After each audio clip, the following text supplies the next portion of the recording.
So this is not normally a video I would like to be making. So on July 20th at around 2:30, a fire was sparked in my backyard and in other backyards. My backyard and in my neighborhood, we have a railroad that is right behind our house, and there was just a bunch of dry bush.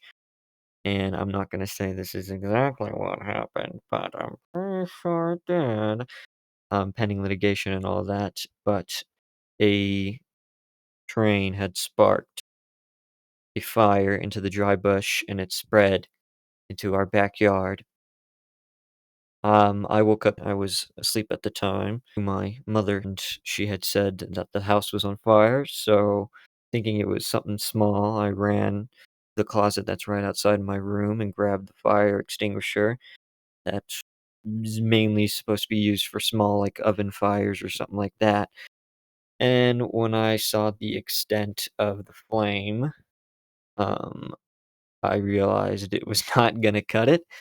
So, me and my mom ran to the hose that was in the front of the house and grabbed each a hose, and we posted up in our backyard. And how my backyard is, we have, like, 3 tiers, and they're all differently separated by rock.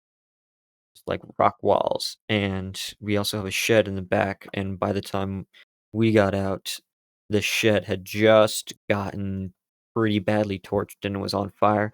There's also a tree right above the shed that caught fire, but we were out there for around 10 to 15 minutes, spraying with the hoses in the backyard, trying to save as much as we could. And then to the left of me, where I was posted, was in the garden, trying to spray everything that was dry in the garden.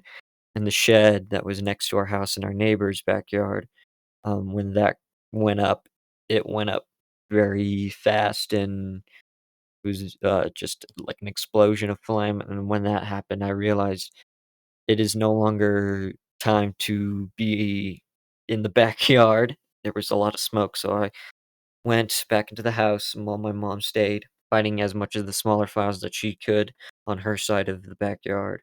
I went back into the house.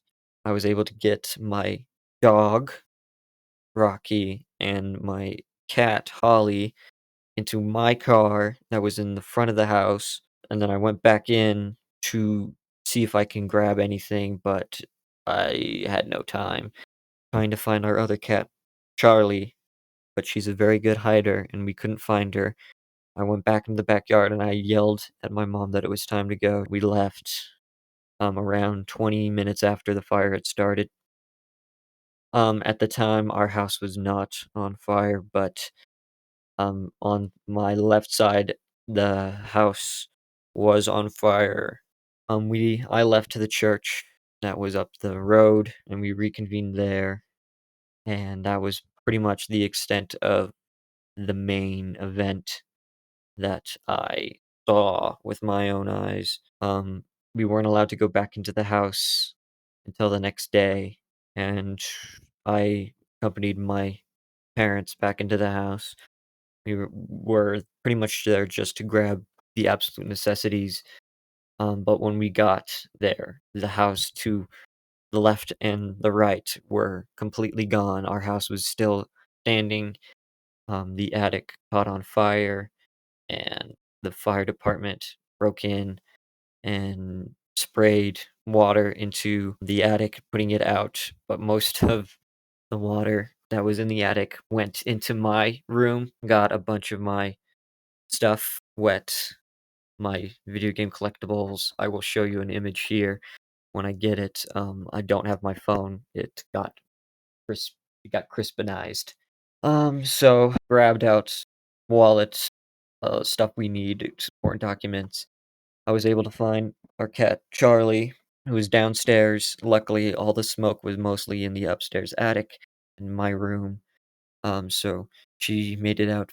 We took her to the vet. She's going to be fine. She's taking some medicine, but she's a trooper. She's making it through, and we're watching her. So basically, who was affected? The neighbors to my right and my left from the house have been completely displaced. I don't know if they're at somewhere, some family, probably 200 people on that neighborhood dead end were evacuated. Most of them are probably back in their house. My family has been displaced to my grandma's house. We are staying here while we figure out another place we can set up for a couple years.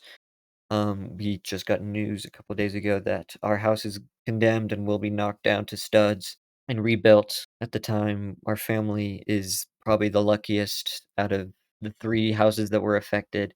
We were able to get out important things, but if you guys choose to donate to anybody, please donate to our neighbors. There is a GoFundMe. I will link it into the description. I don't think me or any of my family will be accepting any money from that GoFundMe. Like I said, the houses and the families to either side of our house were affected more and need more assistance in any way that they can get. Um, but the good news is nobody, pets or people otherwise, were mortally wounded. So that is an insane miracle with how fast it spread. So basically what's going to happen forward, like I said, our house is going to be demolished and rebuilt. I can't say what's going to happen to our neighbors, but we have looking for a place. It's gonna take a year minimum for our house to be rebuilt.